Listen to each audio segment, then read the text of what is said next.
Sen ziyarete serbest mi Murat? Ha dayı. Kaç kişi alıyorlar? Siz gidebiliyorsunuz. Kalma sen ziyareti.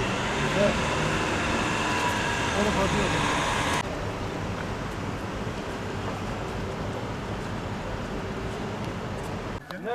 Bir de demek isteyeceğim. Tamam, tamam. Ama böyle tulum vereyim. Tamam, tamam. Tamam. Buraya gel, Şilbi. Ben veririm onu. Evet, değil ama.